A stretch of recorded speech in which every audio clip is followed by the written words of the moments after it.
Hello guys, मैं नेहा आज आपके सामने फिर से आई हूँ साइकोलॉजी का नया टॉपिक लेकर, जिसे हम बोलते हैं इमोशन। इमोशन क्या होता है? इमोशन होता है भावना, जिसे हम संवेग भी बोलते हैं। जैसे भावनाएं शारीरिक और मानसिक अवस्थाएं हैं जो न्यूरोफिजियोलॉजिकल परिवर्तनों के कारण उत्पन्न होती है। जैसे हमारे विचार, व्यवहारिक प्रक्रिया, खुशी, नाराजगी, मूड, व्यक्तित्व, स्वभाव और रचनात्मकता से जुड़ी होती हैं। इमोशंस हमारे बॉडी और हमारे माइंड दोनों को सीधा असर करता है। कैसे? जैसे हमारे अंदर अलग अलग तरह के इमोशंस होते हैं। जैसे पहला होता है प्यार, अट्रैक्शन। जब हम प्यार, अट्रैक्शन में होते हैं तो हमें खुशी महसूस होती है, हमारा चेहरा चमकता है, हम एक्टिव रहते हैं, है ना। दूसरा इमोशंस क्या है? दूसरा है हैप्पीनेस। हैप्पीनेस मीन्स खुशी। जब हम खुश होते हैं तो क्या होता है? हमारी हार्ट बीट बढ़ जाती है, हम बहुत खुश रहते हैं, मतलब चेहरे में भी चमक रहती है। तीसरा क्या है? तीसरा है सरप्राइज़। सरप्राइज़ मीन्स आश्चर्यचकित होना। जैसे हम किसी चीज़ को देखकर सरप्राइज़ होते हैं तो क्या होता है? हमारी आईब्रो फैल जाती है, साँस तेज़ होने लगती हैं।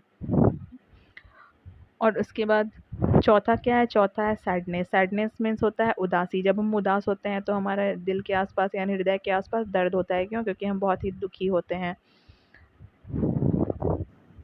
पाँचवाँ है हमारा स्ट्रेस और एंग्ज़ायटी। स्ट्रेस और एंग्ज़ायटी क्यों महसूस होता है? इसलिए महसूस होता है क्योंकि हम जब टेंशन में होते हैं तो हमारे अंदर नकारात्मकता होती है, मीन्स की नेगेटिविटी होती है, जिसके कारण हमारे बॉडी माइंड दोनों को सफ़र करना पड़ता है। ठीक है। छठा क्या है? छठा है गुस्सा, एंगर। जब हम गुस्से में होते हैं तो क्या होता है? हमारा चेहरा लाल हो जाता है, हमारी हार्ट बीट बढ़ जाती है और हम गुस्से में कुछ भी बोल देते हैं। क्यों होता है? ये होता है एंगर के कारण हमारे बॉडी माइंड पर असर। उसके बाद सातवां क्या है? सातवां है हमारा फ़ियर। फ़ियर क्या होता है? फ़ियर जैसे हम जिसे डर बोलते हैं। जैसे हमको डर लगता है तो हमारे अंदर क्या होता है? धड़कन बढ़ जाती है, पसीना आने लगता है, हाथ हाथ पैर काँपने लगते हैं। क्यों? क्योंकि ये भी हमारा बॉडी माइंड पर सीधा असर होता है। उसके बाद क्या है? आठवां क्या है? आठवां है हमारा कॉन्फिडेंस और पावर। जब हम पावर और कॉन्फिडेंस में होते हैं तो क्या होता है? हमें बहुत ही खुशी होती है, हमारे अंदर बॉडी को अच्छा महसूस होता है, माइंड को अच्छा महसूस होता है। उसके बाद से नौवां क्या है? नौवां हमारा है पैनिक। पैनिक क्या होता है? पैनिक होता है आपको जैसे कि जब टेंशन होता है तो पैनिक होता है। उससे क्या होता है?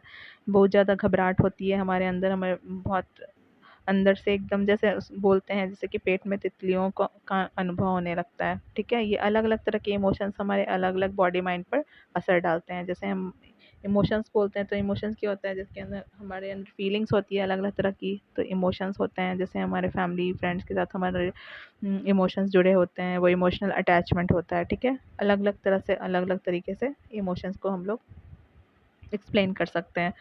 और दूसरा फादर ऑफ इमोशन कौन है? फादर ऑफ इमोशन है विलियम जेम्स। ठीक है।